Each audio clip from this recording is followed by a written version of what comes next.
আমরা যারা স্মার্টফোন ব্যবহার করি আগে স্মার্টফোনত কিন্তু আমরা একটা অ্যাপ ইউজ করি, সেই অ্যাপটার নাম হলো ইমো।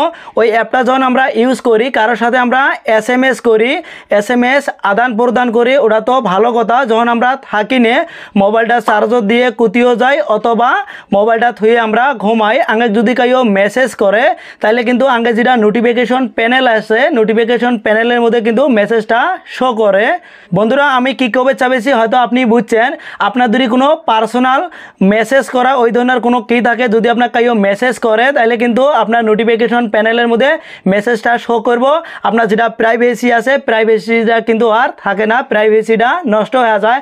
আজকে আমি আপনাকে এই ধরনের একটা সেটিং করে দিলাম, আপনি যদি সেটিংটা করে নেন তাহলে কিন্তু আপনার যেটা হোম পেজ অথবা আপনার যেটা নোটিফিকেশন প্যানেল আছে ওটা কিন্তু আপনার ওই মেসেজগুলো কিন্তু শো করবে না। তো চলেন তাহলে মোবাইলের স্ক্রিনে যাই। আমার ইমো অ্যাপটা আমি ওপেন করে নিয়েছি। ওপেন করে নেওয়ার পরে এই ধরনের ইন্টারফেস আসলো, উপরে একটা প্রোফাইল শো করছে, আমি প্রোফাইল সেভ করছি জন্য প্রোফাইল শো করছে। আপনার হয়তো প্রোফাইলটা শো না করে ভাই এই ধরনের ইন্টারফেস আসবো, আপনি কিন্তু ক্লিক করবেন। ক্লিক করার পরে নিচে দেখবেন একটা অপশান আছে সেটিংস, এটার মধ্যে ক্লিক করবেন। ক্লিক করার পরে উপরে যেটা অপশান আছে প্রথম অপশানটা নোটিফিকেশনস, এটার মধ্যে ক্লিক করবেন। ক্লিক করার পরে এটা অলতে থাকবো, অল্প নিচে আসবেন, নিচে দেখেন একটা অপশান আছে ফ্রেন্ডস মেসেজ, এটার মধ্যে ক্লিক করবেন। ক্লিক করার পরে এটা একটা অপশান আছে লক স্ক্রিন নোটিফিকেশন, তলে আছে লক স্ক্রিন, এটা দেখেন আমার অন করা আছে, মানে এটা এনেবল করা আছে, আমি এটা অফ করে দিব। এটা অফ করলে কিন্তু আমার যেটা নোটিফিকেশন প্যানেল প্লাস আমার ডিসপ্লে যেটা আছে ওতে কিন্তু কাইয়ে দূরি মেসেজ করে তাহলে কিন্তু মেসেজটা শো করবেন নয়।